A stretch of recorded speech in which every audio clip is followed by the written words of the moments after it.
খালের ভিতরে যে ক্ষেতগুলো আছে জমিগুলো আছে এই জমিগুলোর মধ্যে ধান লাগান লাগে একদম শেষে। কারণ হচ্ছে পানি থাকার কারণে লাঙ্গলও যাইতারে না, চৌনও যায় না, কিছু করুন যায় না। তাই আমার বন্ধু নাজমুলের ক্ষেত আছে একটা 3 ঘন্টার মতো অল্প একটুই।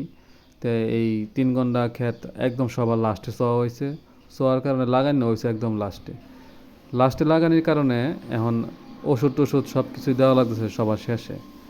আগে দেওয়া গেছে না, কারণ আগে পানি আসছিল, এখন মোটামুটি পানি অনেকটা কমে গেছে গা। কমে মোটামুটি শুকাই গেছে। আগে আমরা ফেলতাম অনেকে আউশের গৃহস্থী করতো। দেখা গেছে যে আউশের গৃহস্থী কইরা ধান টান অর্ধেক ডুবে থাকতো, কোনো মতনে নৌকা টোকা দেখা কাইটটা টাইটটা আনতো।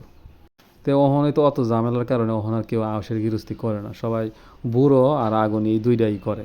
এখন এইসব জমির মধ্যে যেহেতু ধান লাগাইতে দেরি হয়েছে, তে এডি ধান কাটতেও দেরি হইব, আবার ভুট্টা লাগানোর সময় ভুট্টা লাগাইতেও দেরি হয়ে দেবো। খালের মাঝখানে তো আর কিছু করুন যায় না, খাল তো খালই, খালের টুকটাক মাছ টাছ মারুন যায় আর কি। তো আমার মতে এইসব জায়গার মধ্যে আগাম ধান লাগাইলে অনেকটা উপকার পাওয়া যাবে আর কি। যেমন উপকার বলতে এটাই বুঝাতে চাইতেছি যে আগে ধান কাটন যাইব, আবার ভুট্টা লাগান যাইব একটু আগে। কিন্তু আমরা ফেলতে আসলে আগুল ধান কেউ করে না, কারণ ইন্দুরের আক্রমণ হয় প্রচুর।